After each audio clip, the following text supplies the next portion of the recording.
ಇನ್ನು MLC city Ravi ಆಕ್ಷೇಪಾರ್ಹ ಪದ ಬಳಕೆ ಪ್ರಕರಣ ಸಂಬಂಧ ಬೆಂಗಳೂರಿನ ಜನಪ್ರತಿನಿಧಿಗಳ ಕೋರ್ಟ್ಗೆ ಪ್ರಕರಣ ವರ್ಗಾವಣೆ ಆಗಿದೆ.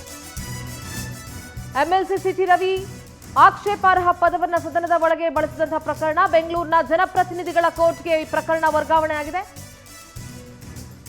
ಈ ಪ್ರಕರಣ ನಮ್ಮ ವ್ಯಾಪ್ತಿಗೆ ಬರೋದಿಲ್ಲ, ಸಂಬಂಧಪಟ್ಟ ನ್ಯಾಯಾಲಯಕ್ಕೆ ಅರ್ಜಿಯನ್ನ ಸಲ್ಲಿಸಿ ಬೆಳಗಾವಿ ಜೆಎಂಎಫ್ಸಿ ಕೋರ್ಟ್ನಿಂದ ಆದೇಶ ಹೊರಬಿದ್ದಿದೆ.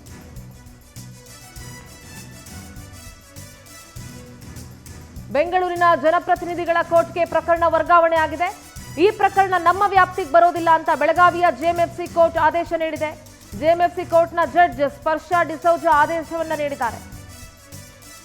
ಎಂಎಲ್ಸಿ ಸಿಟಿ ರವಿ ಆಕ್ಷೇಪಾರ್ಹ ಪದ ಬಳಕೆ ಮಾಡಿದಂತಹ ಪ್ರಕರಣ ಸಂಬಂಧ ಬೆಂಗಳೂರಿನ ಜನಪ್ರತಿನಿಧಿಗಳ ಕೋರ್ಟ್ಗೆ ಪ್ರಕರಣ ವರ್ಗಾವಣೆ ಆಗಿದೆ. ಈ ಪ್ರಕರಣ ನಮ್ಮ ವ್ಯಾಪ್ತಿಗೆ ಬರೋದಿಲ್ಲ, ಬೆಂಗಳೂರಿನ ಜನಪ್ರತಿನಿಧಿಗಳ ಕೋರ್ಟ್ನಲ್ಲಿ ಅರ್ಜಿಯನ್ನ ಸಲ್ಲಿಸಿ ಅಂತ ಬೆಳಗಾವಿಯ ಜೆಎಂಎಫ್ಸಿ ಕೋರ್ಟ್ನಿಂದ ಆದೇಶ ಹೊರಬಿದ್ದಿದೆ. ಬೆಂಗಳೂರಿಗೆ ಕರ್ಕೊಂಡು ಬರ್ತಾ ಇದ್ದಾರೆ ಪೊಲೀಸರು. ಕೆಲವೇ ಕ್ಷಣಗಳಲ್ಲಿ ಬೆಂಗಳೂರಿನತ್ತ ಸಿಟಿ ರವಿ ಪ್ರಯಾಣವನ್ನ ಬೆಳೆಸ್ತಾರೆ. ಬೆಂಗಳೂರಿನ ಜನಪ್ರತಿನಿಧಿಗಳ ಕೋರ್ಟ್ನಲ್ಲಿ ವಿಚಾರಣೆ ಆಗುತ್ತೆ. ಬೆಂಗಳೂರಿಗೆ ಕರೆದುಕೊಂಡು ಬರಲಿದ್ದಾರೆ ಪೊಲೀಸರು.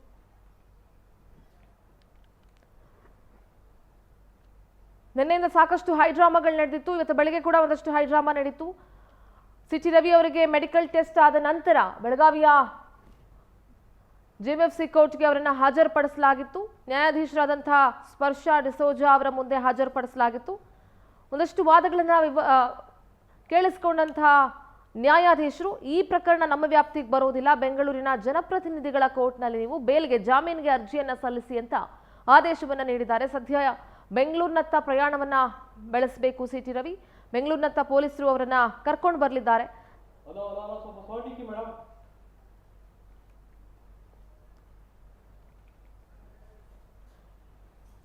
ಈ ಪ್ರಕರಣ ನಮ್ಮ ವ್ಯಾಪ್ತಿಗೆ ಬರೋದಿಲ್ಲ, ಇದನ್ನ ಜನಪ್ರತಿನಿಧಿಗಳ ಕೋರ್ಟ್ ಮುಖಾಂತರ ನೀವು ಬಗೆಹರಿಸಿಕೊಳ್ಬೇಕಾಗುತ್ತೆ, ಅಲ್ಲಿ ಜಾಮೀನು ಅರ್ಜಿಯನ್ನ ಸಲ್ಲಿಸಿ ಅಂತ ಹೇಳಿದ್ದಾರೆ. ನಮ್ಮ ಪೊಲಿಟಿಕಲ್ ಕರೆಸ್ಪಾಂಡೆಂಟ್ ರಾಘವೇಂದ್ರ ನೇರ ಸಂಪರ್ಕದಲ್ಲಿ ಜಾಯ್ನ್ ಆಗ್ತಾ ಇದ್ದಾರೆ. ರಾಘವೇಂದ್ರ, ಸಾಕಷ್ಟು ಹೈಡ್ರಾಮಾಗಳು ನಡೀತು, ನಿನ್ನೆಯಿಂದಲೂ ಕೂಡ ಗಮನಿಸ್ತಾನೆ ಇದ್ದೀವಿ. ಇವತ್ತು ಸಿಟಿ ರವಿ ಅವರನ್ನ ಬೆಳಗಾವಿಯ ಜಿಎಂಎಫ್ಸಿ ಕೋರ್ಟ್ಗೆ ಹಾಜರುಪಡಿಸಲಾಗಿತ್ತು. ಸದ್ಯ ಬೆಂಗಳೂರಿನತ್ತ ಕರ್ಕೊಂಡು ಬರ್ತಾರೆ ಪೊಲೀಸರು. ಇಲ್ಲಿ ಜನಪ್ರತಿನಿಧಿಗಳ ನ್ಯಾಯಾಲಯದಲ್ಲಿ ಅವರು ಜಾಮೀನಿಗೆ ಅರ್ಜಿ ಸಲ್ಲಿಸಬೇಕಾಗುತ್ತೆ. ಸದ್ಯದ ಅಪ್ಡೇಟ್ಸ್ ಏನಿದೆ ರಾಘವೇಂದ್ರ? ಸಿಂಧೂರ, ಪ್ರಮುಖವಾಗಿ ನಿನ್ನೆ ನಡೆದಂತಹ ಪರಿಷತ್ನಲ್ಲಿ ನಡೆದಂತಹ ಗಲಾಟೆ ವಿಚಾರಕ್ಕೆ ಸಂಬಂಧಪಟ್ಟಂತೆ ಸಿಟಿ ರವಿ ಅವರನ್ನು ಇಂದು ಬೆಳಿಗ್ಗೆ ಬೆಳಗಾವಿಯ ಜಿಲ್ಲಾ ನ್ಯಾಯಾಧೀಶರ ಮುಂದೆ ಹಾಜರುಪಡಿಸಲಾಗಿತ್ತು. ಸ್ಪರ್ಶ ಡಿಸೋಜಾ ನ್ಯಾಯಮೂರ್ತಿಗಳು ಏನಿದ್ದಾರೆ ಅವ್ರ ಮುಂದೆ ಹಾಜರುಪಡಿಸಲಾಗಿತ್ತು. ಸಿಟಿ ರವಿ ಪರ ವಕೀಲರು ಅವರ ಮುಂದೆ ಬೇಲ್ಗೆ ಅಪ್ಲಿಕೇಶನ್ ಅನ್ನು ಹಾಕಿದ್ರು, ಸಾಕಷ್ಟು ವಾದವನ್ನು ಸಹ ಮಾಡಿದರು. ಸಿಟಿ ರವಿಗೆ ಯಾವ ರೀತಿ ಪೊಲೀಸರು ಚಿತ್ರಹಿಂಸೆ ಕೊಟ್ಟಿದ್ದಾರೆ, ಇದರಲ್ಲಿ ಕಂಪ್ಲೀಟ್ ಆಗಿ ಸರ್ಕಾರ ಸೇರಿಕೊಂಡು ಈ ಷಡ್ಯಂತ್ರವನ್ನು ಮಾಡಿದೆ ಅಂತ ಹೇಳ್ಬಿಟ್ಟು ವಾದವನ್ನು ಮಾಡಿದರು. ನಂತರ ಈ ತೀರ್ಪನ್ನು ಕಾಯ್ದಿರಿಸಿದ್ರು. ಆದರೆ ಈಗ ಏಕಾಏಕಿ ಇದೀಗ ತೀರ್ಪನ್ನು ಪ್ರಕಟಿಸಿದ ಅಂದರೆ ಆದೇಶವನ್ನು ಮಾಡಿರ್ತಕ್ಕಂಥದ್ದು. ಈ ಒಂದು ಘಟನೆ ಏನು ನಡೆದಿದೆ ಇದು ನಮ್ಮ ವ್ಯಾಪ್ತಿಗೆ ಬರೋದಿಲ್ಲ, ಇದು ಬೆಂಗಳೂರಿನ ಜನಪ್ರತಿನಿಧಿಗಳ ಕೋರ್ಟ್ ವ್ಯಾಪ್ತಿಗೆ ಬರುತ್ತೆ. ಹೀಗಾಗಿ ನೀವು ಅಲ್ಲಿಗೆ ಕರ್ಕೊಂಡು ಹೋಗಿ ಅಂತ ಹೇಳ್ಬಿಟ್ಟು ನ್ಯಾಯಮೂರ್ತಿಗಳು ಇದೀಗ ಆದೇಶವನ್ನು ಹೊರಡಿಸಿದ್ದಾರೆ. ಹೀಗಾಗಿ ಸಿಟಿ ರವಿ ಅವರನ್ನು ಇದೀಗ ಬೆಂಗಳೂರಿಗೆ ಈಗ ಪೊಲೀಸ್ನವರು ಕರ್ಕೊಂಡು ಹೋಗೋದಕ್ಕೆ ಸಕಲ ರೀತಿಯ ಸಿದ್ಧತೆಯನ್ನು ಮಾಡ್ಕೊಳ್ಳೋದು. ಇನ್ನು ಕೆಲವೇ ಕ್ಷಣದಲ್ಲಿ ಸಿಟಿ ರವಿ ಅವರನ್ನ ಕೋರ್ಟ್ ಅಲ್ಲಿಂದ ಹೊರಗಡೆ ಕರ್ಕೊಂಬಂದು ನೇರವಾಗಿ ಬೆಂಗಳೂರಿನ ಜನಪ್ರತಿನಿಧಿಗಳ ಕೋರ್ಟ್ಗೆ ಕರ್ಕೊಂಬರ್ತಾರೆ. ಅಲ್ಲಿ ಡಿಸೈಡ್ ಆಗುತ್ತೆ. ಯಾಕಂದರೆ ಇದು ಸದನದ ಒಳಗಡೆ ನಡೀತಕ್ಕಂಥ ವಿಚಾರ ಆಗಿದ್ರೂ ಸಹ ಏನೋ ಖಾಸಗಿ ದೂರು ಏನು ದಾಖಲಾಗಿತ್ತು, ಲಕ್ಷ್ಮೀ ಹೆಬ್ಬಾಳ್ಕರ್ ಅವರು ಸಿಟಿ ರವಿ ಅವರ ವಿರುದ್ಧ ದೂರನ್ನು ಕೊಟ್ಟಿದ್ರು.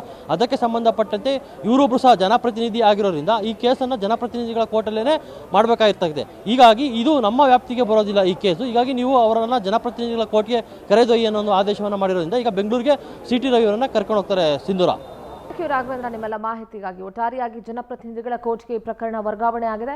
ಇನ್ನೇನು ಕೆಲವೇ ಹೊತ್ತಿನಲ್ಲಿ ಕೋರ್ಟ್ನಿಂದ ಹೊರಬಂದ ತಕ್ಷಣ ಪೊಲೀಸರು ಬೆಂಗಳೂರಿಗೆ ಸಿಟಿ ರವಿ ಅವರನ್ನ ಕರ್ಕೊಂಡು ಬರ್ತಾರೆ. ಬೆಂಗಳೂರಿನ ಜನಪ್ರತಿನಿಧಿಗಳ ಕೋರ್ಟ್ನಲ್ಲಿ ಅರ್ಜಿಯನ್ನ ಹಾಕೊಳ್ಬೇಕಾಗತ್ತೆ ಜಾಮೀನಿಗಾಗಿ. ಈಗ ಆಲ್ರೆಡಿ ಬೆಂಗಳೂರಿನಲ್ಲೂ ಕೂಡ ಅರ್ಜಿಯನ್ನ ಹಾಕ್ಲಿಕ್ಕೆ ಸಿಟಿ ರವಿ ಅವರ ಪರ ವಕೀಲರು ಮತ್ತೆ ಬಿಜೆಪಿಯ ನಾಯಕರುಗಳು ಅಶೋಕ್ ಯಾರಿದ್ದಾರೆ, ವಿಜೇಂದ್ರ ಅವರಿದ್ದಾರೆ, ಅವರೆಲ್ಲರೂ ಕೂಡ ಬೆಂಗಳೂರಿನಲ್ಲೂ ಕೂಡ ಈಗ ಆಲ್ರೆಡಿ ವಕೀಲರನ್ನ ನೇಮಿಸಿದ್ದಾರೆ. ಬೆಂಗಳೂರಿನಲ್ಲಿ ಅರ್ಜಿಯನ್ನ ಹಾಕ್ಲಿಕ್ಕೆ ಕೂಡ ಸಕಲ ಸಿದ್ಧತೆಯನ್ನ ಮಾಡ್ಕೊಂಡಿದ್ದಾರೆ. ನಿನ್ನೆಯಿಂದಲೂ ಕೂಡ ಸಾಕಷ್ಟು ಹೈಡ್ರಾಮಾಗಳು ನಡೀತಾ ಇತ್ತು. ಸದ್ಯ ಇವತ್ತು ಬೆಳಗಾವಿಯ ಜಿಲ್ಲಾ ನ್ಯಾಯಾಧೀಶರ ಮುಂದೆ ಸಿಟಿ ರವಿ ಅವರನ್ನ ಹಾಜರುಪಡಿಸಲಾಗಿತ್ತು. ಈ ಪ್ರಕರಣ ನಮ್ಮ ವ್ಯಾಪ್ತಿಗೆ ಬರೋದಿಲ್ಲ, ಇದೇನಿದ್ರು ಜನಪ್ರತಿನಿಧಿಗಳ ಕೋರ್ಟ್ನಲ್ಲಿ ಆಗಬೇಕಾಗತ್ತೆ ಅಂತ ಹೇಳಿ ಜೆಎಂಎಫ್ಸಿ ಕೋರ್ಟ್ ಆದೇಶವನ್ನ ನೀಡಿದೆ. ಯಾವ ಕಾರಣಕ್ಕೆ ಅರೆಸ್ಟ್ ಮಾಡಿದ್ದಾರೆ ಅಂತ ಗೊತ್ತಿಲ್ಲ, ನನಗೆ ಪೊಲೀಸರು ಹಿಂಸೆ ಕೊಟ್ಟಿದ್ದಾರೆ, ನನಗೆ ಹೊಡೆದಿದ್ದಾರೆ, ಮ್ಯಾನ್ ಹ್ಯಾಂಡ್ಲಿಂಗ್ ಮಾಡಿದ್ದಾರೆ, ಊಟ ಕೊಟ್ಟಿಲ್ಲ, ನಿದ್ರೆ ಮಾಡಕ್ ಬಿಟ್ಟಿಲ್ಲ, ಭಯ ಪಡಿಸಿದ್ದಾರೆ, ಈ ಎಲ್ಲ ವಿಚಾರಗಳನ್ನ ಕೂಡ ಕೋರ್ಟ್ ಮುಂದೆ ಸಿಟಿ ರವಿ ಅವರು ಆರೋಪವನ್ನ ಮಾಡ್ತಾ ಇದ್ರು. ಖಾನಾಪುರ ಠಾಣೆಯಲ್ಲಿ ನನಗೆ ಪೊಲೀಸರು ಹಲ್ಲೆ ಮಾಡಿದ್ದಾರೆ, ನನ್ನ ತಲೆಗೆ ಪೆಟ್ಟಾಗಿದೆ, ಗೊತ್ತಿಲ್ಲ ನನಗೆ ಯಾರು ಹಲ್ಲೆ ಮಾಡಿದ್ರು, ಪೊಲೀಸರೇ ಮಾಡಿರಬೇಕು ಅಂತ ಅನಿಸ್ತಾ ಇದೆ ನನಗೆ.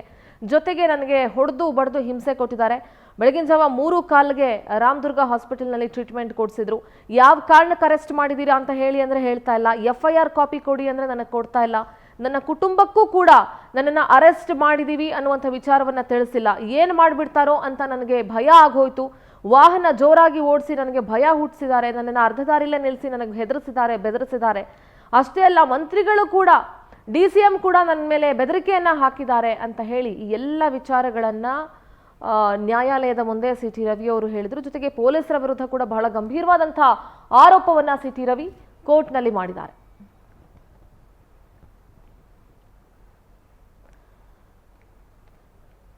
ಮಂತ್ರಿಗಳ ವಿರುದ್ಧ ಕೂಡ FIR ಮಾಡಬೇಕಾಗಿತ್ತು, ಆದರೆ FIR ಮಾಡಿಲ್ಲ. ನಾನು ಎಷ್ಟೇ ಕೇಳ್ಕೊಂಡ್ರು FIR ಮಾಡಿಲ್ಲ.